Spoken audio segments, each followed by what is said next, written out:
black clouds and rolling, and it was a scary thing.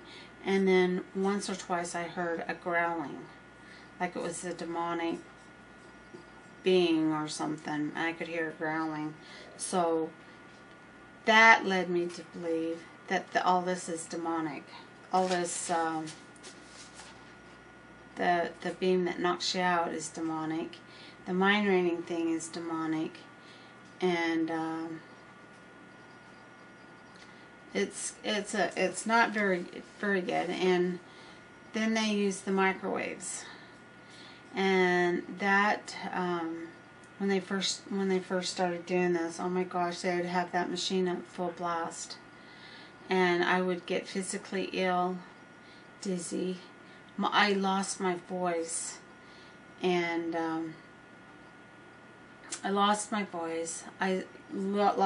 a bunch of hair, and my skin got very, very dry, and well, my eyesight now is going, so it's not as good as what it used to be.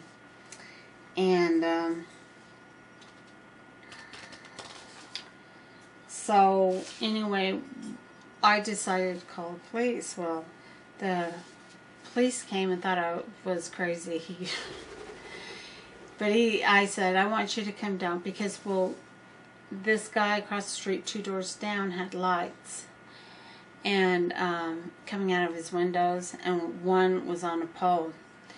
And I had enough. I mean, with the harassment with the beams, and I wasn't getting any sleep, and I was erratic because of the waves. Gets you on edge too. And I called, and and this was after going to lawyers and stuff. Nobody could help me. It was like, I'm going to tell everyone. I was telling them, you know what? I'm going to sue the pants off the government. I am going to get on TV, and I'm going to tell everyone what the government is doing. And I'm going to sue each one of you guys because I know who you are. Well, I went and talked to some lawyers, and they said no. Basically, I had one lawyer says, well, you know what? I'm really concerned for you, and I think he goes, I could probably get you some help if you allow me. I can get you some help. He was talking about psychiatric help. Well, I'm not crazy. This is really happening. But the mind reading thing, they might, at the beginning, might lay off the beams and stuff for a little while. But the constant talking and keeping you awake at night, they would take shifts and they would keep you up. That was their job, was to keep me up. And then try to knock you out with that beam. Therefore, they could put images in your head and therefore cause a dream. But it's not a good dream, because every time you wake up from those dreams, it was like you had this cold on you, and you just shiver like, oh, yuck, It was horrible. And so I fought the dreams. I fought them putting me to sleep. So I thought, I got to get out of here. Well, anyway, so let me go back to the police. And the police took me over there to across the street, 2 doors down, to this guy. Always had young boys over there. And I'd say 15 to 18, somewhere around there. Just young boys. And the guy is like 70 years old. Has a ponytail, dyes his hair black, and his goatee black. And he's about 6'2", 6'3", somewhere around there. Very tall, gangly looking. Anyway, so I said, I want to know why this guy has blue lights, blue and red lights coming out of his windows aimed at my house. And because I couldn't figure out who was doing it, what neighbor or where at the beginning. Now I know. And so I was thinking it was him, because he had those kids coming over all the time. I mean, they were over there all the time. And so I went over there, and pretty soon that you could hear scurrying going on, and pretty soon a couple of young teenage kids, boys, came out, and I asked the guy about those lights and how I felt about the lights aimed at my house, and I told him about the technology they have out now that they can read your mind and stuff, and I was wondering why he had lights aimed at my house, and could we go in the backyard and look at the big light that was on the pole, the big blue one. And he said we could, but he didn't know anything about it. So and I had the officer take some pictures of the light pole and the equipment stuff that was on it.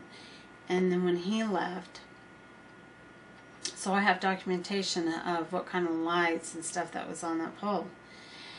And but anyway, when I went back, the harassment continued, and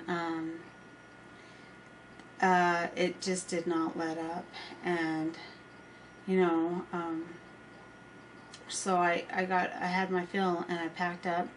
I says, "Come on, Brown." I says, "Come on, and let's go." And my son and I packed up, and I rented a U-Haul and decided to go to where my sister lives, which is the capital.